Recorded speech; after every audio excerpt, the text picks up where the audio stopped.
Hi, welcome to another edition of the Buzzin Property Show here on Buzzin Pattaya. And today, as always, is joining me Martin Cox from Cornerstone Real Estate Agent, which is located opposite Big C on Pattaya Diet. Martin, good morning to you, sir. Morning to you as well. How's things?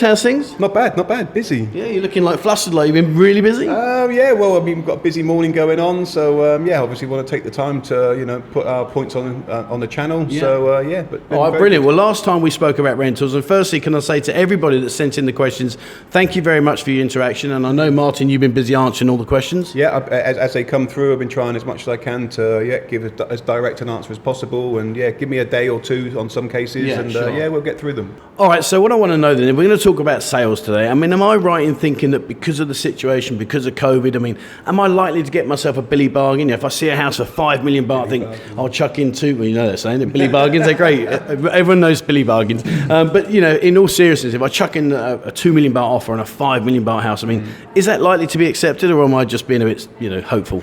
Well, I mean, everyone hopes to be able to get, an amazing deal. And of course, coming in and spending the time and, obviously with our experience, we know what good bargains can be and how low we can go.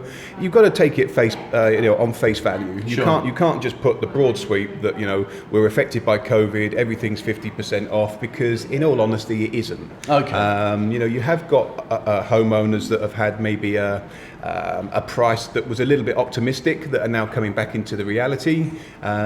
We will still find owners that are now relocating back to their home countries. They can take advantage of, a strong Thai baht actually is a benefit when moving money out of Thailand to somewhere else, because you get more for your money. Okay, so what I'm thinking then is if I've got a set amount of money, then I can literally just come in and say, look, to be fair, Martin, I've got 5 million baht. What can you get me? I mean, am I likely to get a great deal? Is there likely to be a good bargain out there? I mean, I know you're going to go through all your hundreds of listings. I mean, there are always bargains around. The most important thing to understand, though, is, what do you want? What are you looking for? Is the money available? Because when that great deal does appear, we need to act on it within 24 hours. It's not like, okay, can I go and see it? Can I do this? The money's coming, it'll take a week. A lot of the time the owner actually wants to sell. And again, I'm sure there'll be competition of other people queuing up. We'll have multiple viewings on the same property. When it becomes the star price, bang, our phones are out, and we're calling, as many people. Like being in the stock market. Pretty much. All right. That is the reality, though. That is when you get something good, it's like, okay, sit there, have a cup of coffee, let's all get on our phones and let's be proactive. Yeah. All right. So that explains about obviously getting ourselves a bargain. I mean, in terms of finding a bargain, let's just say that I found the perfect house and I'm like, do you know what? This is for me. Talk to me about ownership, because I understand there's quite a few variables. I mean, we break it down simply into land, house and condominium. Okay. Land and house, wrapping it into one, is that as a foreign national, we are not allowed to own the land. Right. So we see various forms of ownership. You've got Thai name, Thai wife, Thai husband that you trust, Thai friends in certain cases. Thai company appears to be the most popular and the most common. You do have leasehold and the ability to put mortgages on the back between husband and wife. Okay. And can I own the land? You won't own the land. You can create, for example, a Thai company, or in certain cases when you're buying a second-hand property, quite possibly it's already in the Thai company already. Okay. Obviously, lawyers will get involved to check the legalities of the company, any bad debts, etc., etc. No, the company would control the asset, but you are the company director, so you control the decisions. And does that situation still occur in terms of a condominium? I mean, or can I own a condo? You can own a condominium. So you'll see that when you look at maybe sort of the price per square meter from a condominium to a house, I think that it's higher on a condominium, because the one thing that we can own outright 100% is a condominium title. Okay, and that's variable on the amount of ownership, isn't it? Is it so many people are allowed? In a nutshell, it's all based on a square meterage of the living space. To make it easy, my analogy is if you imagine 100 rooms and they're all the same size, 49 of those rooms can be sold in foreign freehold title. Okay. The remaining 51, and again, it's 49% living space, 51%, that will be other means, and that then kind of falls back into the ownership of the Thai house, company. Of the house, Thai name, Thai company, lease is possible. So even if I go to a condominium and the actual foreign allocation has already gone, we've still got options in terms of well, okay, we can consider going down the Thai company route, or put it into your wife's name. That's available. Yeah, that's available. All right, cool. Now, one thing I want to ask you, I'm sure you guys out there are thinking the same, and I know I've seen and heard people do this. You drive down the road and suddenly you see a sign outside and it says for sale, and it gives you the price, and you think, do you know what, that's perfect. Some people tend to bypass the estate agents, and in many ways I understand why, because perhaps you're perceiving that you're going to get a better deal than if you came here. But I actually disagree in some respects, because I think there are certain things that we won't know that you guys will know, in terms of like going down the land office and doing all the research and stuff. I mean, how do you feel about that situation?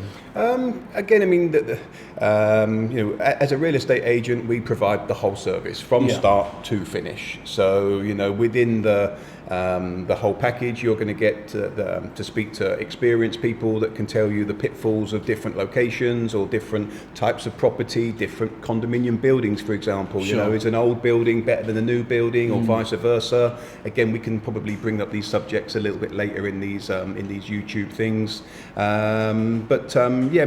We know what paperwork to ask for, what to look for. Again, like I say, the pitfalls, and then just help all the way through to obviously closing.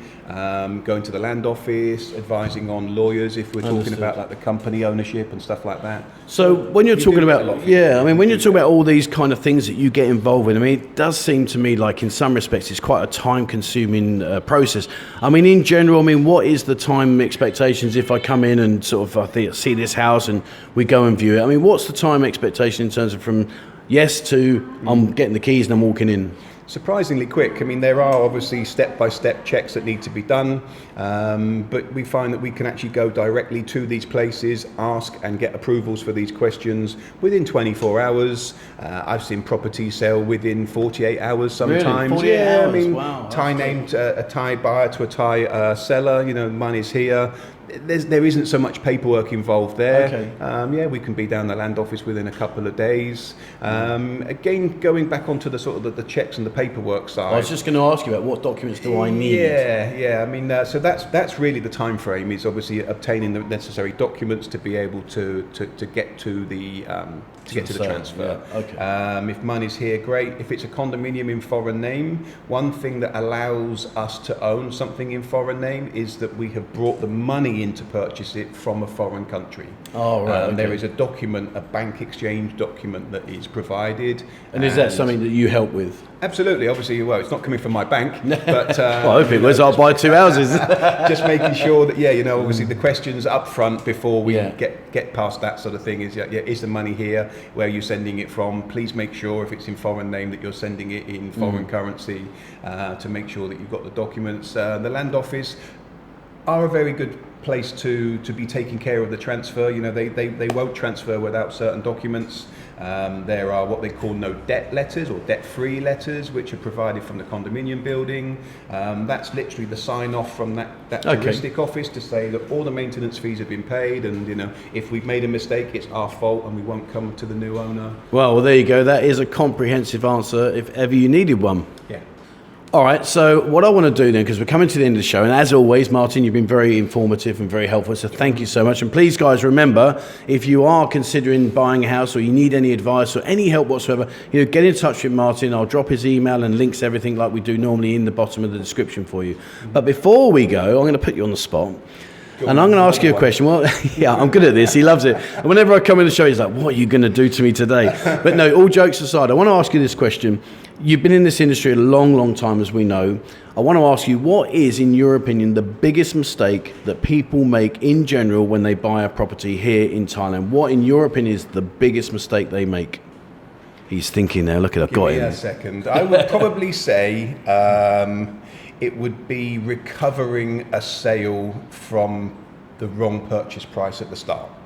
Everything is based, your investment, let's say, is based on the buying price. When you buy a property, you need to make sure that you're buying it at the right price. And again, come in, we can have a chat. We can show you the range of, units that have been sold, what they've been selling for, so you're confident that you are paying the right price. Right now, buying a development and a development price is the wrong thing to do. You can wait 3 years, fingers crossed that you're getting the project developed, and then you find out in 3 years' time that you could only sell it for half of what it's really worth. Right. And that is the real market right now. So I would say come and speak to somebody that knows what they're talking about, because you can't resell a bad price. You know, Sure, people yeah. sort of say, Yeah. but I paid 5 million, I'm losing $1 million if I accept this offer. But that's not the current buyer's problem. That's Sure. that's something That's your that you problem. yeah. And I know that's maybe a strong way to say it, but again, it's encouraging people, come and talk to people that know the Yeah. prices for things. You know, because we'll be upfront and honest. You know, Brilliant. So, yeah. Well, there you go, guys. You can't ask for a more honest answer than that. And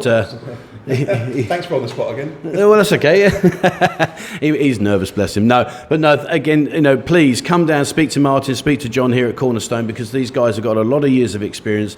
And as you can see right now, there's no hidden agenda. They're straight down the line. Everything you're going to ask, they're going to answer you honestly, whether it's in their interest or not. They will answer you in an honest way.